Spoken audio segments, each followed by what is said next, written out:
Muy buenas tardes. Gracias por estar con nosotros una vez más en esta programación en español del Canal 17.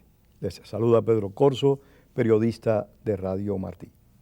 Este programa, como todos los que realizamos en esta programación en español del Canal 17, tiene como fin, como propósito, pues, compartir con ustedes un espacio y a la vez llevarle información para que consideren las situaciones cambiantes que se producen en el mundo y muy en particular en América Latina. Por eso le agradecemos a un viejo amigo que cada vez que viene de Honduras a Estados Unidos le roba un minuto, o mejor dicho, unos minutos a su trabajo para compartir este programa Opiniones del Canal 17. Carlos, gracias una vez más. Pedro, muchas gracias por invitarme, me alegro de estar aquí nuevamente contigo. Porque realmente sabemos que cada vez que vienes estás muy ocupado y sin embargo siempre estás dispuesto a compartir con nosotros tu tiempo. Carlos, hubo un incidente muy lamentable en tu país hace muy pocos días. Fallecieron más de 350 prisioneros y esto ha suscitado pues grandes críticas y me imagino que también ha generado en el país pues un número importante de preguntas. ¿Hasta dónde la seguridad pública se ha quebrantado desde el gobierno de Mel Zelaya a la fecha, pasando por el del presidente Micheletis? ¿Se ha quebrantado la seguridad pública o esta es una situación que se viene produciendo desde hace muchos años? Bueno, se viene produciendo tal vez por 190 años, ¿verdad? La condición de las cárceles de Honduras como miembro prominente del tercer mundo es deplorable y ha sido durante todo el tiempo, independientemente que fuéramos colonia o cuando se dio la independencia de estos países, porque no terminamos de comprender que la responsabilidad primaria de un gobierno es la seguridad de las personas y de sus bienes, y en este caso, aunque sean privados de su libertad, que sean reos, que sean prisioneros, pues porque algún día, una vez que hayan purgado su culpa, pues se van a integrar nuevamente a la sociedad como personas, como seres humanos. Y la condición de las cárceles, y por lo que yo tengo entendido en todo el tercer mundo, en todo Centroamérica, Latinoamérica, verdaderamente que es muy, muy deplorable. Los hacinamientos son el orden del día. Pero Carlos, a la prisión se puede llegar por varios motivos. No todos los que están presos pues han cometido delitos por los cuales puedan sentirse pues deshonrados. Hay personas que tienen un incidente, se ven envueltos en un conflicto y lamentablemente actúan en contra de la ley. Pero cuando vas a prisión es porque violaste la ley. O sea, ¿hasta qué punto la seguridad ciudadana, tanto en Honduras como en Centroamérica, está afectada, que a su vez hace que las prisiones estén repletas de reclusos? Bueno, lo que sucede es que sí, hay una incidencia de violencia y de corrupción bastante alta, aunque los que están purgando penas son personas que han cometido delitos comunes más que todo, ¿verdad? Y siempre ha sido eso, la situación. Es decir, que las cárceles han sido insuficientes para albergar a todos aquellos que estén ya pagando algún tipo de condena o que estén esperando ser condenados. O sea que no es una situación particular ahorita. Tú dices, ¿por qué están tan hacinados? Bueno, uno, porque las instalaciones son insuficientes. ¿Y por qué son insuficientes? Porque hay demasiados delincuentes, como tú tendrías la intención de decirlo en este momento. Pues sí, la delincuencia ha sido muy grande y tal vez en los últimos 20 a 25 años se ha pronunciado más, pero la delincuencia en el tercer mundo, en los países pobres, ha sido bastante grande siempre. Porque hay algo que llama mucho la atención en la delincuencia, particularmente en Centroamérica y México, y es estas pandillas juveniles que son como familias, las familias mafiosas, pero lo que pasa es que estas no tienen, vamos a decir, la aristocracia sucia de la mafia, sino que es otro tipo de aristocracia, son más corrientes, más vulgares, gustan de una serie de expresiones y manifestaciones, y también son particularmente crueles, hay que decirlo. Sí, mira, ahorita yo no te podría decir qué porcentaje de la población está guardando prisión y cómo compara ese porcentaje con el resto del mundo, pero así en ocasiones que lo he visto, no es mayor que en muchas otras partes del mundo, independientemente que en los últimos años, como te digo, se haya agravado la situación. Lo que ha sido siempre insuficiente y lo que ha sido siempre inseguro es la cárcel misma, en todos los pueblos de Honduras y yo me atrevería a decir de Centroamérica y Latinoamérica por lo que yo he leído. Entonces, estos accidentes están esperando suceder, como dicen en inglés, son una muerte anunciada. En cualquier momento vamos a tener otra situación igual, ¿verdad? Y no solo con los presidios, sino que resulta que la semana pasada, 2 días después, también hubo un gran incendio en 3 mercados de Tegucigalpa. Ese es el tema de la seguridad pública, lo que te hacía referencia, sí. o sea, hasta qué punto el gobierno, y no solo este, sino todos los gobiernos de nuestro hemisferio, están perdiendo el control de la sociedad, la delincuencia se está acrecentando, y no solo los delincuentes de mano armada, sino también el delincuente de cuello blanco, que no cumple con las regulaciones, con los reglamentos. Ahora mismo tuvo lugar en Argentina, Carlos, un accidente ferroviario que muchos dicen que fue por negligencia, por no prestarle atención a las vías y a los medios de locomoción. Correcto. Bueno, yo creo que en general, te repito, yo solo puedo hablar más que todo de Honduras. Ha habido un descuido y una insensibilidad y una falta de comprensión de qué es seguridad, qué quiere de seguridad, hasta dónde llega, porque, bueno, eso sucedió en las cárceles, mucha gente no se va a sorprender si sucede en una cárcel del tercer mundo, pero te repito, hace 2 días Los después, supermercados. los mercados, ¿no? Mercados públicos, ¿verdad? Grandísimos, donde hay un hacinamiento increíble, y eso es igual prácticamente en todo Honduras. Yo recuerdo cuando he andado en mis campañas políticas y he tenido que ir a hacer alguna visita a un mercado, he estado asustado de lo que veo ahí. Son unos laberintos parecidos a aquellos rompecabezas. Cualquiera se pierde. Aquellos rompecabezas que salen en el periódico, comience aquí, termine acá, ¿verdad? Y casi son una ciudad ahí dentro de ellos, ¿verdad? Que además de lo que están vendiendo al público, hay una serie de servicios que se dan unos con otros y se vuelven pues su segundo hogar. Llegan ahí muy temprano en la mañana, salen muy de noche, viven todo el día, conviven. Un día de esto van a encontrar pensiones, hotelitos ahí dentro de estos Claro, ¿hasta qué mercados. punto la droga tiene incidencia en este nivel de delincuencia que con más propiedad puedes hablar de Honduras, pero que vemos presente en toda Centroamérica? Sí, pues nuevamente, desde luego, esto ha venido a agravar la situación, es decir, hay más delincuencia porque ha aparecido un nuevo delito, un nuevo crimen que es el tráfico de las drogas y todo lo que eso Y el consumo conlleva. también, ¿no? Y el consumo, y todo lo que eso conlleva, ¿verdad? Que por ser una actividad clandestina, pues entonces eventualmente estas personas, algunos, tal vez los débiles, son los que van a ser capturados y van a ser recluidos en estos centros penales, ¿verdad? Pero también tú sabes que a medida que se van creando nuevas leyes y se van penalizando nuevos actos de las personas, pues en esa medida también se van a ir llenando estos centros penales. Mientras la sociedad es más prohibitiva, Sí, exactamente. pues lógicamente hay más cárcel. Así es correcto, ¿verdad? Entonces, tú sabes, en Honduras creo que tenemos algo así como 7,000, 8,000 leyes, ¿verdad? Entonces son 7,000, 8,000 oportunidades que hay de poder cometer una falta y muchas de ellas ni te das cuenta hasta que te demanda alguien.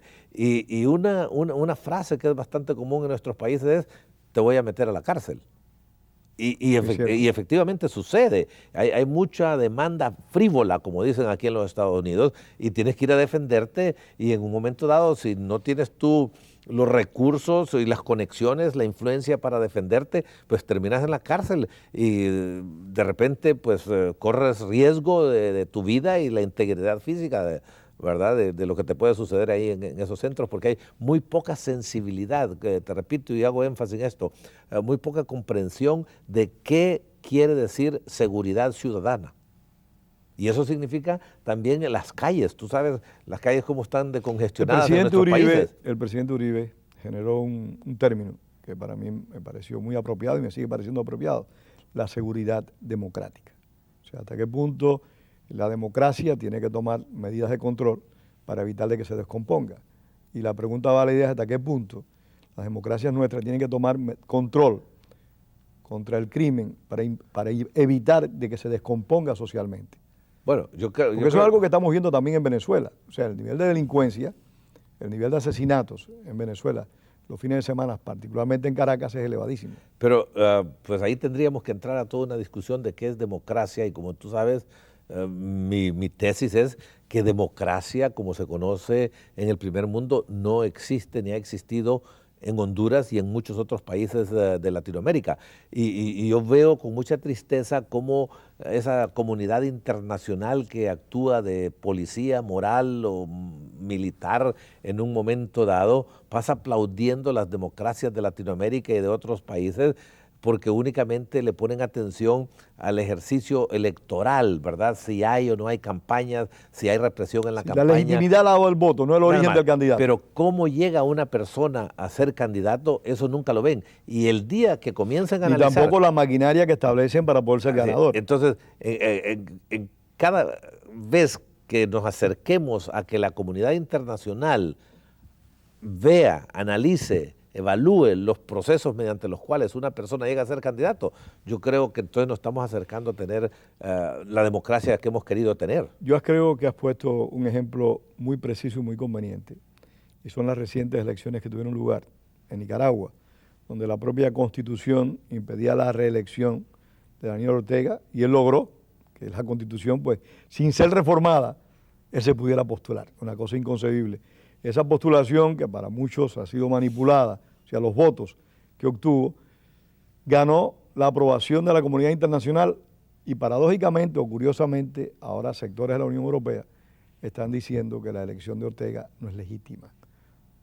O sea, yo creo que eso coincide plenamente con lo que tú estás diciendo. Claro, después del susto de Jesús María. Pero oye, también yo he condenado, pues internamente y fuera de Honduras, el proceso mediante el cual alguien se vuelve candidato en Honduras. Que hay unos obstáculos tan grandes, unas barreras tan ridículas, tan perniciosas, tan perversas, que efectivamente le niegan la oportunidad a alguien de que se pueda postular para un cargo. Mientras una persona puede postularse para el cargo de presidente en Honduras, alegando de que el pueblo le está pidiendo, ¿verdad? Sus bases le piden, ¿verdad?, que sea candidato, nadie más puede autoproclamarse candidato a un cargo de elección popular porque tiene que ir en una planilla que está definida, determinada al antojo, al capricho, preferencia y todo lo más que tú quieras del candidato presidencial. O sea, un candidato presidencial llega con sus planillas de alcalde, vicealcalde, regidores, ¿verdad? O concejales, como les puedan decir, ¿verdad? De diputados, de convencionales, de todo. Más de 4,000 nombres que están bajo la cabeza única del candidato presidenciable, ¿verdad? Una plancha, como se decía. Pues una plancha o una cascada, tiene varios nombres, pero el asunto es de que no le han puesto atención a estos procesos. Uno, el proceso mediante el cual tú te vuelves candidato, y otro, las maquinarias que tú dices. Claro, no son los propios países.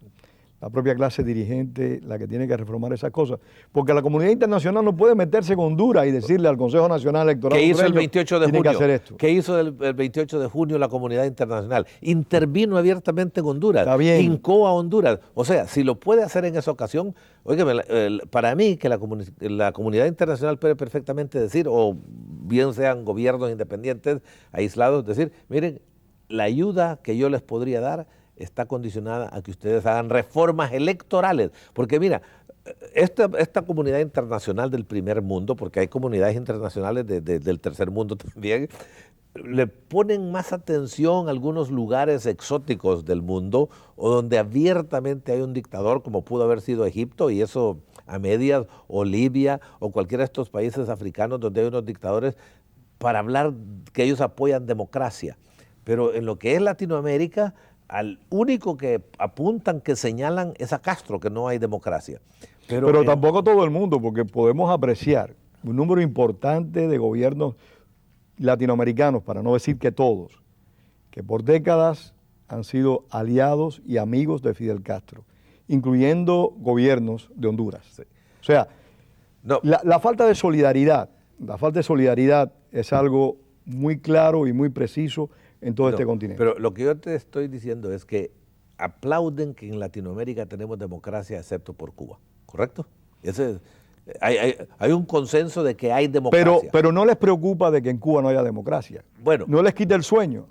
No les quita el sueño porque, por ejemplo... Entonces son consistentes. No son consistentes. Ahora mismo están tratando, una cosa totalmente inconcebible, de que Cuba participe en la Cumbre de las Américas que va a tener lugar en Cartagena.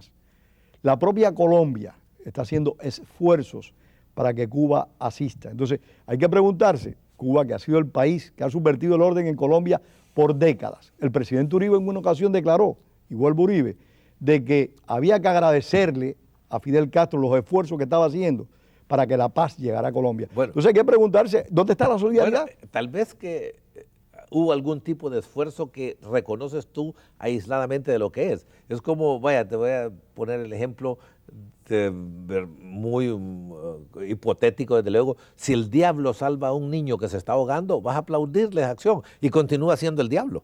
Sin duda alguna. Entonces hay una serie de acciones aisladas que en un momento dado, ¿verdad? Estas grandes potencias inclusive pueden ir a buscar la intercesión, la mediación de un gobierno de estos dictadores y en esos momentos pues se entienden para un propósito específico. Pero mi punto es más directo todavía.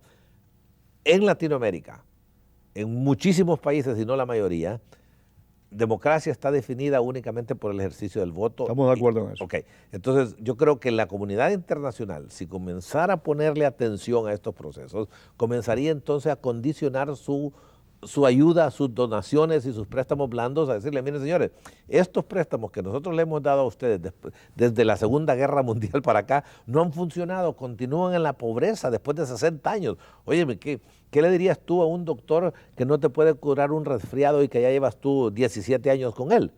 Entonces, no, ya deja de ser mi doctor. Bueno, debería de dejarlo. Entonces, ¿qué le vas a decir tú al doctor representado por el Fondo Monetario, por el Banco Mundial, por el Banco Interamericano de Desarrollo y por todo aquel gran número de otras organizaciones que hay, públicas y privadas, que han estado apoyando nuestros países y sin embargo continuamos en la misma pobreza de siempre? Hace un rato pusiste un ejemplo muy interesante que fue el del señor Roberto Micheletti, cuando se produjo el incidente institucional hondureño en el cual salió del poder Mel Zelaya.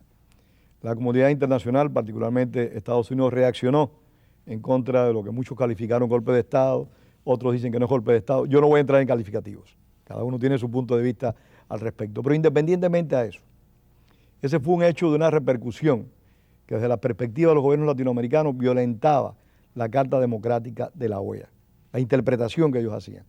No es lo mismo reaccionar ante una situación que violenta acuerdos internacionales que tú sabes que son primarios por encima de los propios acuerdos nacionales, a que las grandes potencias, en este caso Estados Unidos y la Unión Europea, le digan a Honduras cómo tienen que organizar sus comicios. Son los hondureños, somos los cubanos, somos los venezolanos los que tenemos que resolver esos problemas. Claro, pero te voy a decir, esa violación supuesta de la Carta Democrática, y digo supuesta porque también es muy polémico, por supuesto, tanto como el otro, porque hay disposiciones, creo que es el artículo 13, donde dice que cada país tiene la libertad de tener el sistema político que quiera, ¿verdad? Y también que va a haber un respeto a las decisiones que tomen las Cortes. Y la Corte Suprema de Honduras decidió algo y por esa decisión que tomó, ¿verdad?, le ha venido todo el castigo que le vino posterior al 28 de junio.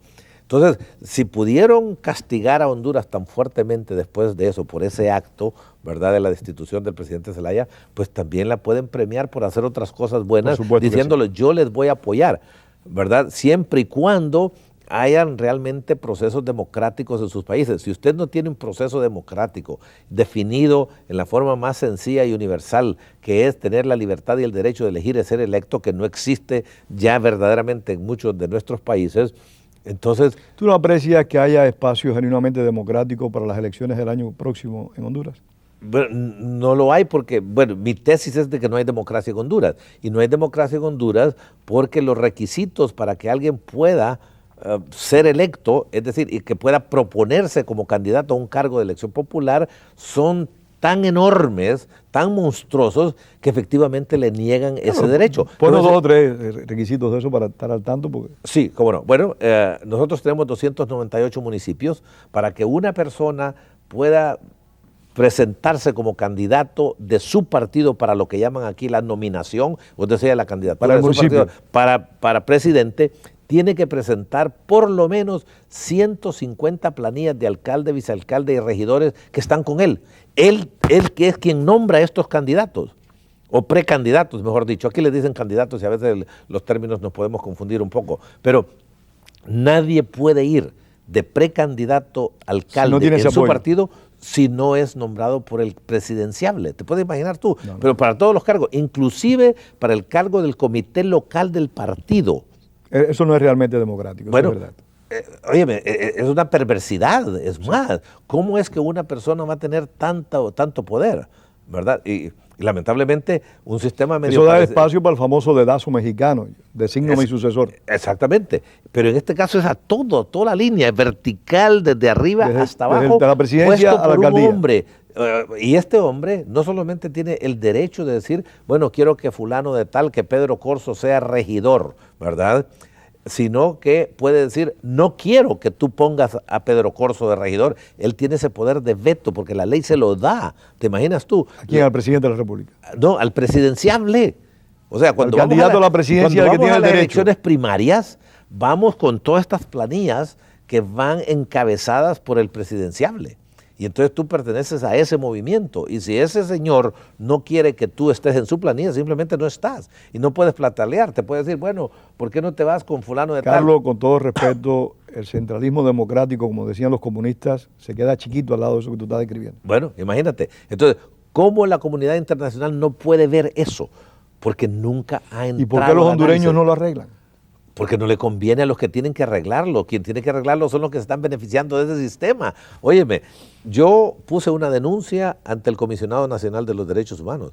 Puse un recurso de inconstitucionalidad ante la Corte Suprema de Justicia. Fui al Tribunal Supremo Electoral y a regañadientes aceptaron de que había una violación de los derechos de los ciudadanos y enviaron mi queja al Congreso para que fuera incluida en las reformas electorales. Pero a último minuto decidieron que no iba a haber reforma electoral y resulta que en un año electoral no pueden haber reformas electorales. Entonces, por los próximos 2 años no pueden haber reformas y tendríamos que esperar hasta el 2014, si acaso les conviene a la cúpula presentar estas reformas, ¿no? Es una piñata lo que hay en Honduras. Porque mira, lo que sucede es que el poder está concentrado en pocas personas y en los partidos. Así como en México, que me diste tú el ejemplo del PRI, que era una dictadura de partido y una dictadura de grupo. Como dijo Vargas Llosa en su momento, la dictadura perfecta. Que creo que te he dicho en otras ocasiones que creo que es algo medio tragicómico de que en estos países nuestros no exista un dictador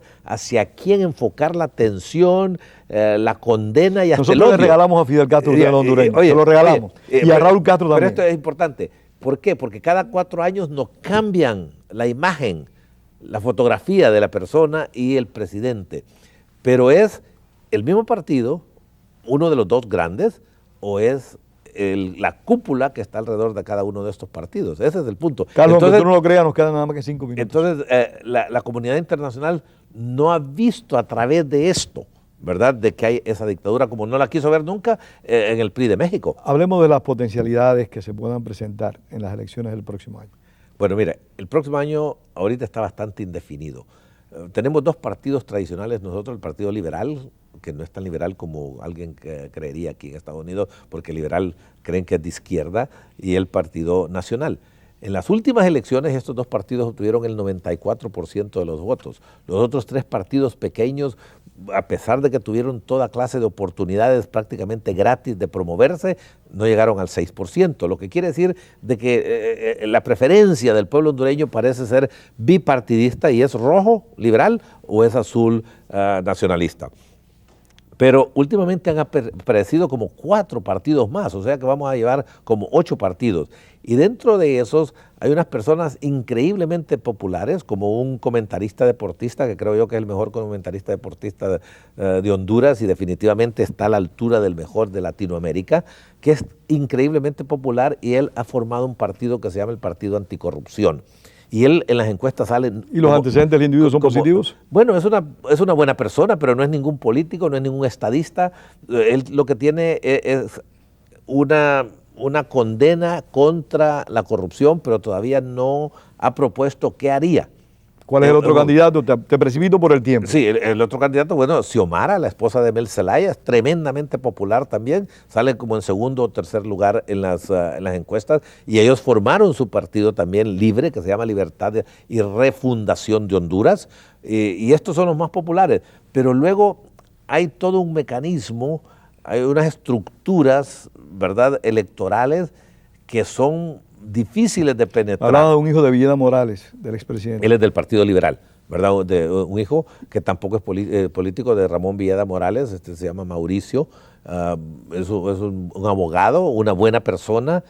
Yo particularmente pues creo de que Honduras necesita en este momento una persona que pueda traer algo de tranquilidad al país y que no esté tirando tanto globo a sonda, ni trastocando tanto las leyes, ni iniciando una serie de medidas de tipo fiscal y de la vida nuestra que nos afecta el trabajo y la vida, ¿verdad?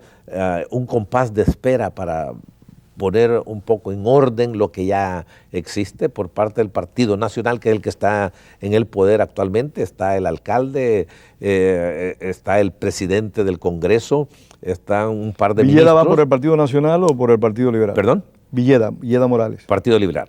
¿Y por el Partido Nacional quién va?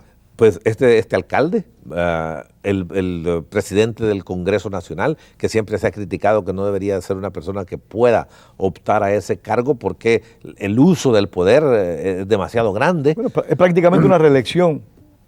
Pues le dicen el delfín, ¿verdad?, del presidente, y luego hay un par de ministros que también, aprovechando su cargo, tú no sabes cuando salen si están actuando como precandidatos a la presidencia de la República o como el cargo que desempeñan. Claro, ¿qué nos puedes decir muy brevemente de Roberto Micheletti para después que concluyas en un saldo del gobierno de Porfirio Lobo? Roberto Micheletti en este momento ha tenido un perfil muy bajo y tal vez en el último año, pero consideran que es posiblemente el segundo hombre más fuerte dentro del Partido Liberal y que es la persona que está apoyando a Mauricio Villeda. Y desde luego tú sabes que todo el mundo sabe, todo el mundo literalmente en el mundo sabe quién es Roberto Micheletti, y es una persona pues muy polémica por el papel que jugó como presidente sucesor del presidente Zelaya, quien fue destituido, ¿verdad? Él casi no se le ve actualmente, pero tras bastidores sí me dicen que tiene mucha influencia. 30 y que segundos. ¿Estás satisfecho con el gobierno de Porfirio Lobo o insatisfecho? No. Yo, como el 80% de los hondureños, no estoy satisfecho, y él lo sabe y él lo ha admitido públicamente, que él sabe de que no ha cumplido en estos 2 años con muchas de las promesas que hizo. Su principal eslogan fue trabajo y seguridad, y no tenemos ninguna de las dos cosas, porque una vez que tomó posesión, él cambió ese Toda eslogan. su perspectiva. Se acabó el tiempo, Carlos. Pues entonces hasta aquí Muchísimas llegamos. gracias a ustedes por haber compartido con nosotros este espacio y por supuesto a Carlos, viejo amigo Carlos Urbizo, de visita en Miami, que siempre vienes a acompañarnos aquí a Opiniones. Tengan todos muy buenas tardes.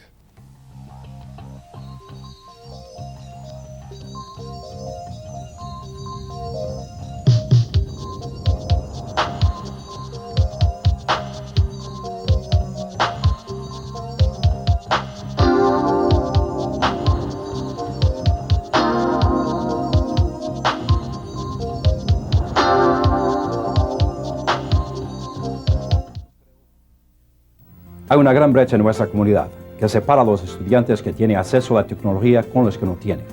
Pero con su ayuda podemos traer la tecnología inalámbrica a nuestras aulas. Hoy tenemos la oportunidad de limitar la brecha digital en nuestras escuelas y al mismo tiempo crear empleos en el sector privado en Miami-Dade. Pero necesitamos su ayuda. Por favor, conéctese a helpdadeschools.com. Gracias. Queridos televidentes, he tenido que tomar esta decisión de poder tomarles un minuto de su tiempo para que escuchen la situación en la que se encuentra su canal 17 y este bloque de programación en español. Tenemos unos momentos difíciles económicos. Si no hacemos algo, posiblemente esta programación pues no podrá continuar. Pero yo sé que con la ayuda suya, y estoy seguro porque cada vez que se las pido siempre me responden, vamos a poder seguirle llevando esta programación a ustedes. Va a aparecer una información en la pantalla tanto ahora como en el final para que usted, a medida de sus posibilidades, pueda enviarme una contribución. Lo mismo de $1.50 que de aquellos que puedan de 1,000. Necesitamos su ayuda para poder continuar con este servicio que llevamos ya más de 30 años llevándosele domingo tras domingo. No me fallen, ayúdenme, envíeme lo que usted pueda y envíenselo a amigos del canal 17 o WLRN Programación en Español. Ayude a sus programas